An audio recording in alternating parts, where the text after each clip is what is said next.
Madame, Monsieur Mbolo Samba, toujours au rendez-vous, je l'espère bien.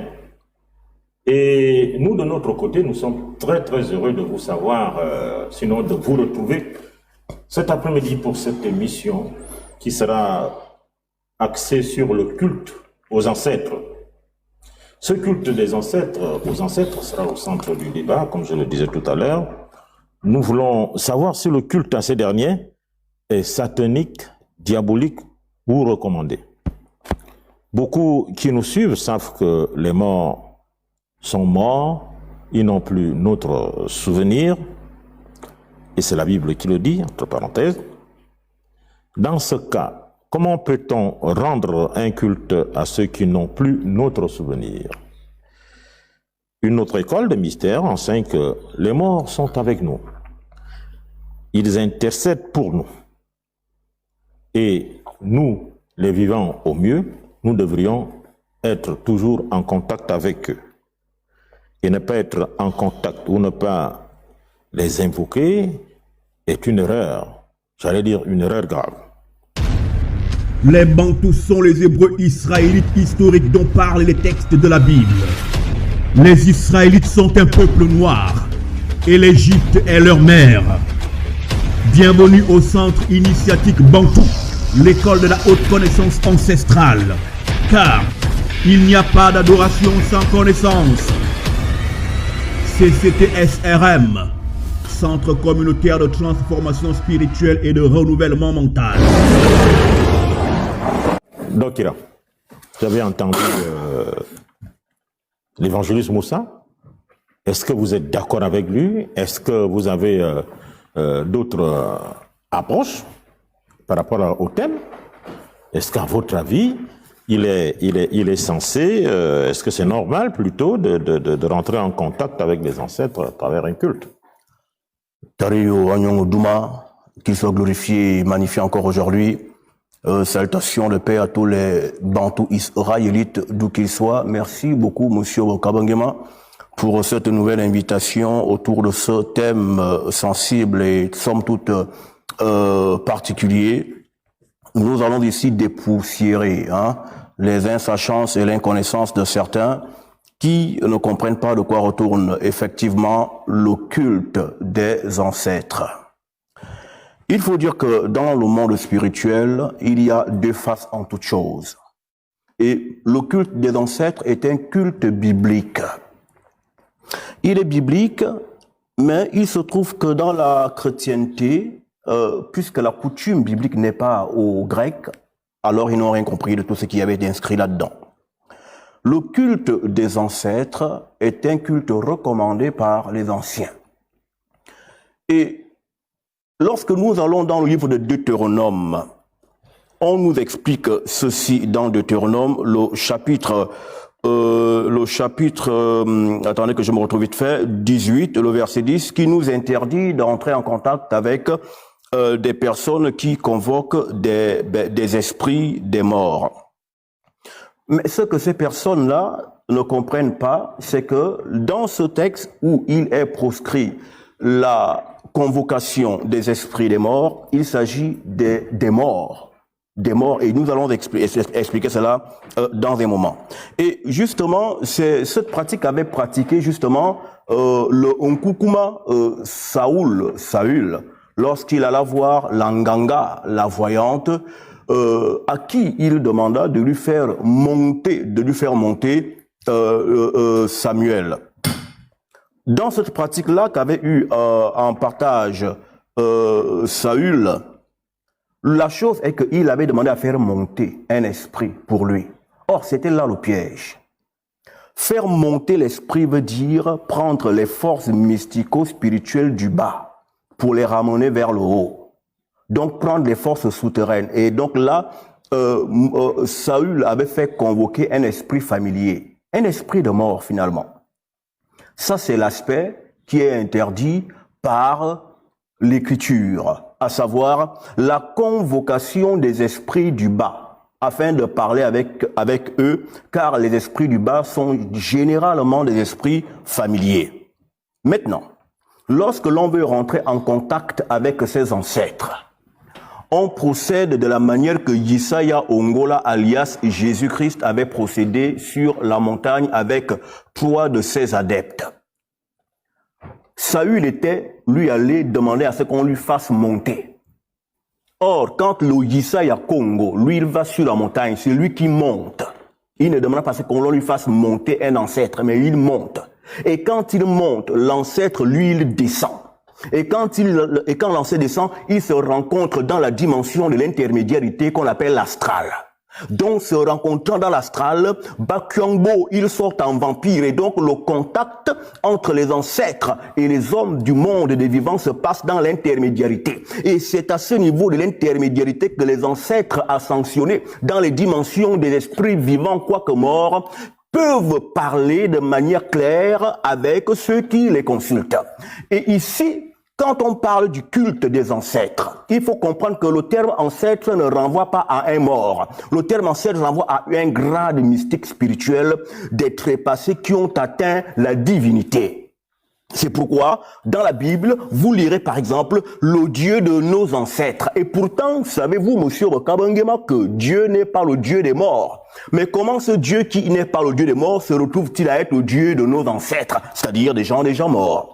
Comment le Dieu qui est le Dieu des vivants, se retrouve-t-il à être, lui, le Dieu de Mbalam, Abraham, le Dieu de Isaac et de Jacob, qui sont déjà des individus trépassés et morts? Comment se trouve-t-il, lui, à se revendiquer Dieu de ces morts qui sont morts? C'est parce qu'il y a 2 catégories de morts. Il y a les morts qui sont réellement morts, de ces morts-là on parle de l'illuminé monomon Salomon, quand il dit que au séjour des morts, il n'y a ni souvenir, ni pensée, ni volonté, ni travail. Il s'agit donc de cette catégorie de morts qui n'ont pas atteint l'illumination. Mais au séjour des morts, il n'y a pas que les morts. Il y a les morts physiquement, mais qui sont vivants. Et c'est de cette catégorie de morts-là dont parlait Yesaya Ongola, a.k.a. Jésus-Christ, quand il disait que si vous croyez en moi, vous vivrez, quoique vous puissiez mourir, quoique vous soyez mort, mais vous vivrez. Car il s'agit en fait de ceux qui se sont ascensionnés. Parce que lorsque un individu qui atteint le grade d'ancêtre sort du corps, il se réascensionne, il remonte dans les dimensions divines et dans la divinité là-bas, il vit. Et c'est pourquoi justement, monsieur l'évangéliste citait tout à l'heure le cas des âmes qui sont au séjour des morts et qui revendiquent, qui réclament justice et qui demandent jusqu'à quand l'impiété triomphera-t-elle?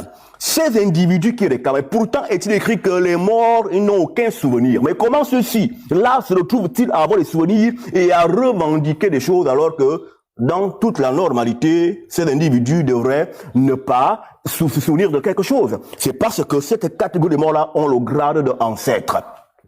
Et Yesaya Ongola, a.k.a. Jésus-Christ, lorsque lui-même il est mort pendu sur le poteau, il est écrit qu'il est descendu où? Aux enfers. Les enfers, c'est le Sheol. Et qu'est-ce qui est écrit? Que il est allé prêcher. Donc quoi, les morts prêchent? Les morts prêchent. Il est allé prêcher au séjour des morts. Les esprits qui sont enchaînés. Il s'agit en fait justement des entités qui avaient péché en prenant des femmes, des hommes et avaient couché avec ces femmes-là. Donc comment le Christ va-t-il lui mort prêcher alors qu'il est mort? C'est parce que dans la dimension mystique, Yesaya Ongola, a.k.a. Jésus-Christ, n'était pas mort. Il avait conservé sa conscience. Et c'est pourquoi justement aujourd'hui encore, dans les chrétiens là qui prient Jésus, pourtant un type qui est mort, on ne comprend pas pourquoi le prie-t-il pourtant l'individu est mort, bien que ressuscité comme cela est enseigné. Mais comment prie-t-il un type qui était déjà mort? C'est parce qu'au séjour des morts, monsieur Wakabangema, il y a des ancêtres. Et les ancêtres sont vivants. Et c'est ces ancêtres-là, par exemple, qui avaient visité Yaoundé Maccabée, Judas Maccabée, lorsqu'il combattait contre les Perses.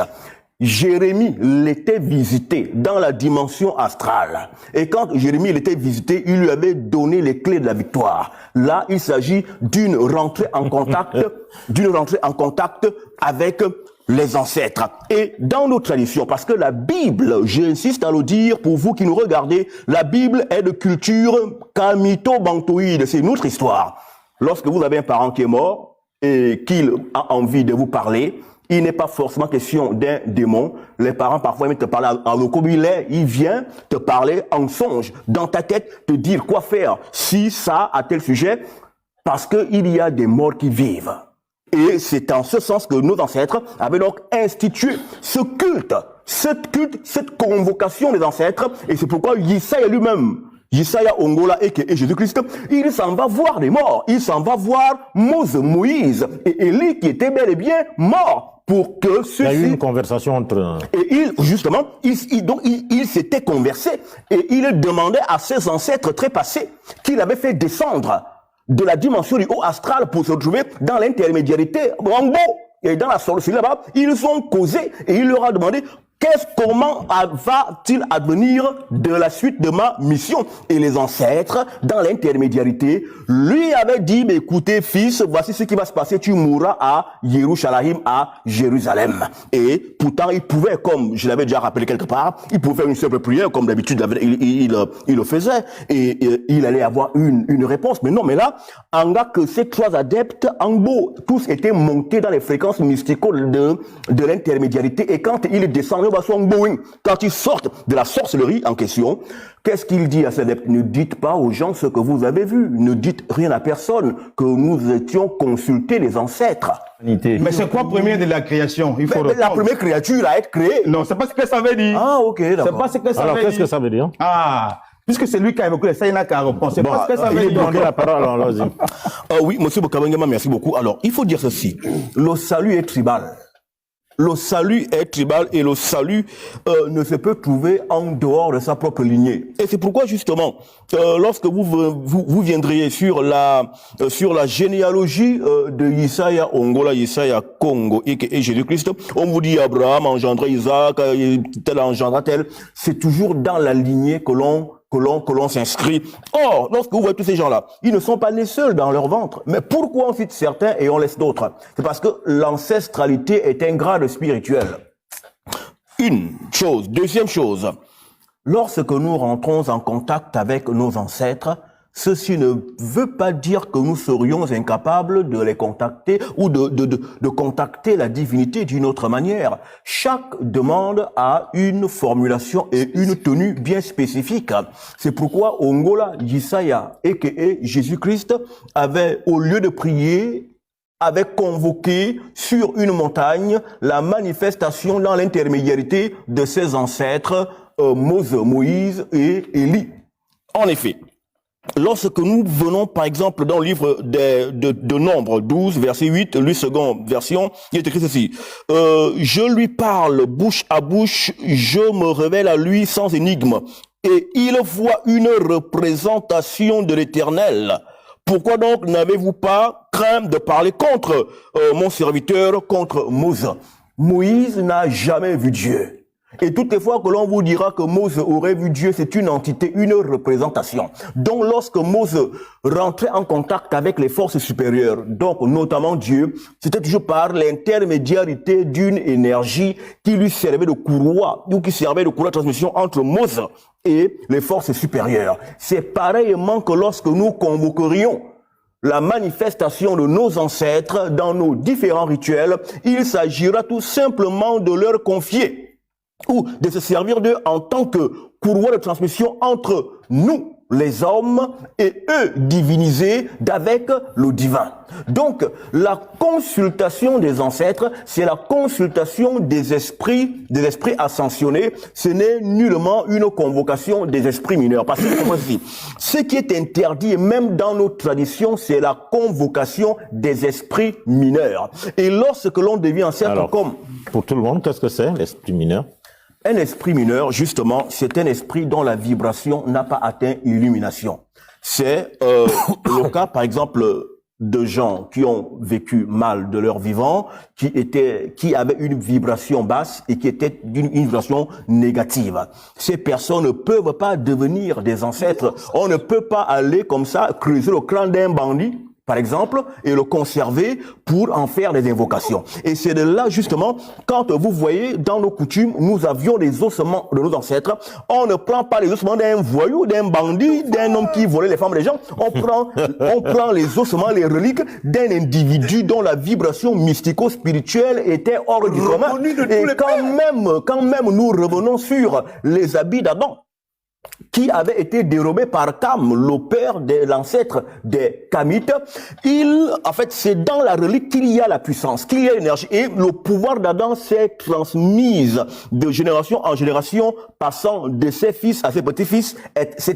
C'est parce que on prend toujours l'individu dont la vibration est importante. L'ancêtre, c'est quelqu'un de vibrant à un très haut niveau. Et quand on le convoque, c'est parce que c'est lui qui peut également rentrer en contact avec les énergies supérieures. Car il faut dire ceci, monsieur Bakabengema, oui. C'est que dans la dimension, je chute, dans la dimension mystique, lorsque vous êtes de vibration moindre, vous ne pouvez pas atteindre les classes supérieures, sinon vous seriez détruit par la puissance de la vibration supérieure. Donc, il faut donc être pur et saint, car saint veut dire avoir la connaissance. Il faut donc être pur et saint pour pouvoir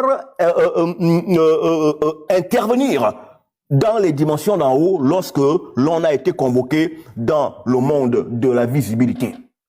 Merci beaucoup, monsieur Kabangema. Vraiment, je suis choqué et troublé par l'ignorance des gens d'en face.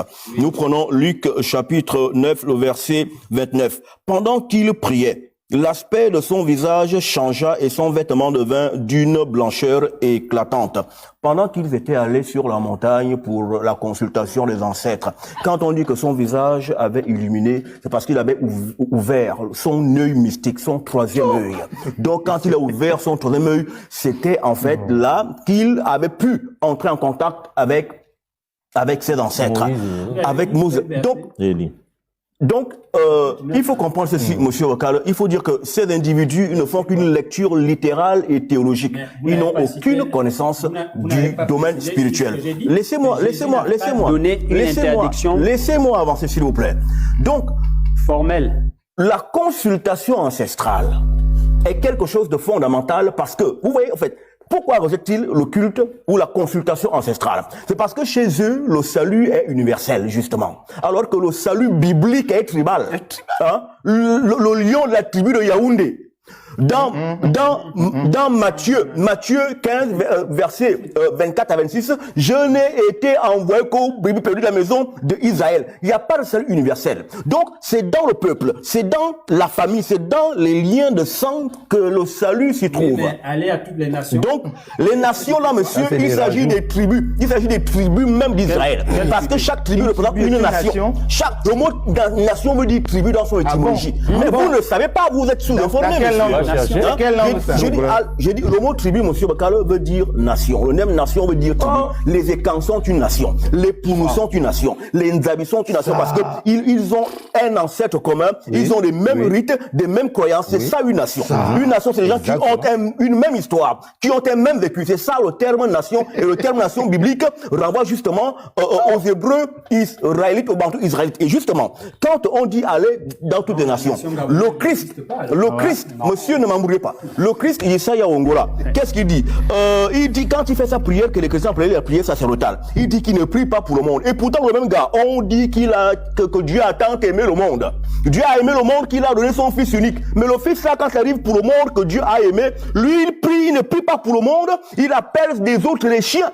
Non, on n'a pas Dieu des élus aux chiens. Et voici un Dieu qui aimait le monde et il nous dit à nous, il me dit n'aimez pas le monde et les choses qui sont dans le monde, alors que lui-même il aime le monde. Vraiment. Mais comment on explique ces choses-là? Parce que, comme je le disais une autre fois ici, monsieur Kamengema, la terminologie qu'on a, le mot monde ou le mot nation a trois occurrences dans la Bible. Il y a l'occurrence qui renvoie aux Bantous israélites, c'est nous les Hébreux de la Bible, et il y a l'occurrence qui renvoie aux païens Mintan et compagnie. Il y a